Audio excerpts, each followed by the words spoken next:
Contestant number 7, Eric Ralph. Look for the Ford Fiesta. Look for the Ford Fiesta, Eric Ralph.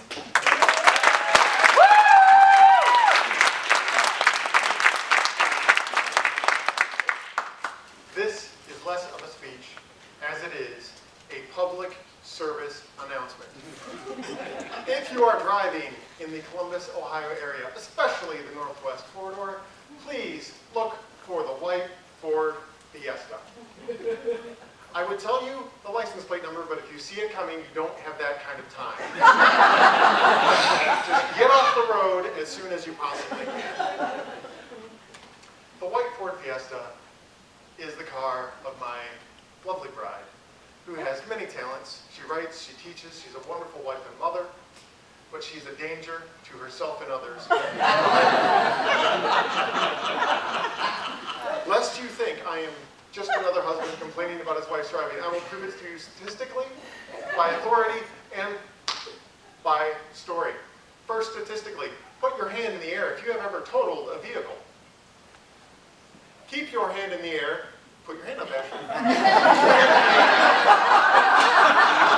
If you have totaled 2 vehicles. Keep your hand in the air if you have totaled 3 vehicles. She's the only one right now, and I haven't even gotten to 4.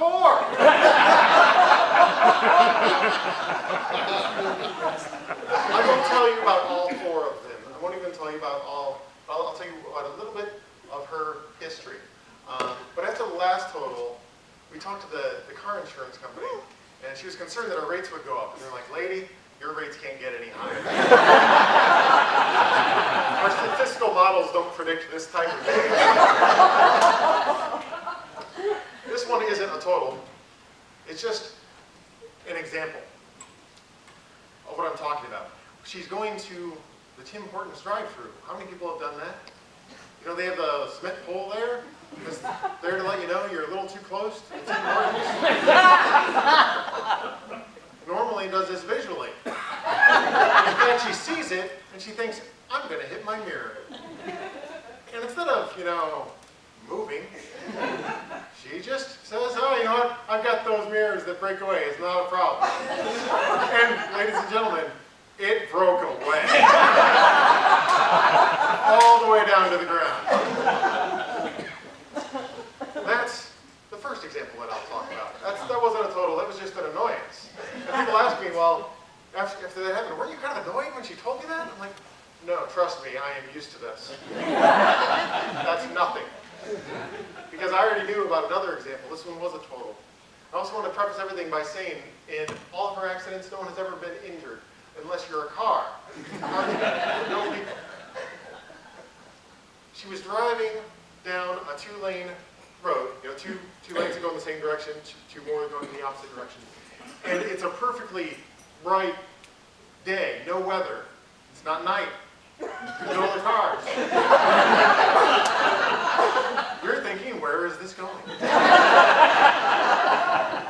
She's in the right lane. She sees a semi ahead of her.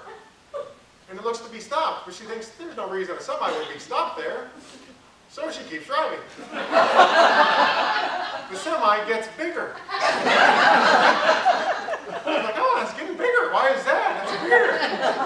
And then at the last possible second, she's like, oh, it really is stopped, and she swerves. And when I say the last second, I mean it, because the passenger side of her car is gone. Shorn off by the semi that she has just hit. She was fine. The ambulance gets there and wonders, where's the body? Oh, here, I'm fine, don't worry about it. You think this is bad? It's not. That's probably the most dramatic total of her experiences, but it's not the most annoying. See, when you experience totals like I do, there's varying degrees. There's dramatic and then there's annoying. The annoying ones are kind of worse. Because we used to live in Gahanna, Ohio, which is on the northeast side. We were moving to Dublin, Ohio, on the northwest side. On a Friday afternoon, she is driving home for the very last time to our Gehenna home. And she's taking this sharp curve to the left for the very last time. And again, there's no weather. It's a perfectly nice day.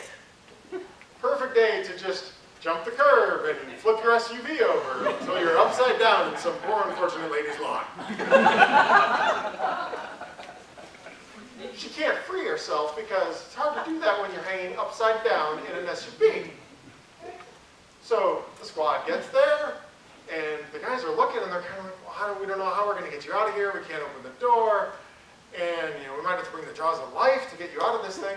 And she says, well, hey, you know what? I've got my key fob here. I'll pop the back of the SUV, can open up, and get in there and get me out that way. That's a great idea. It's great good that you thought of that. And she says to him, well, you know, fellas, I've probably got a lot more experience than this.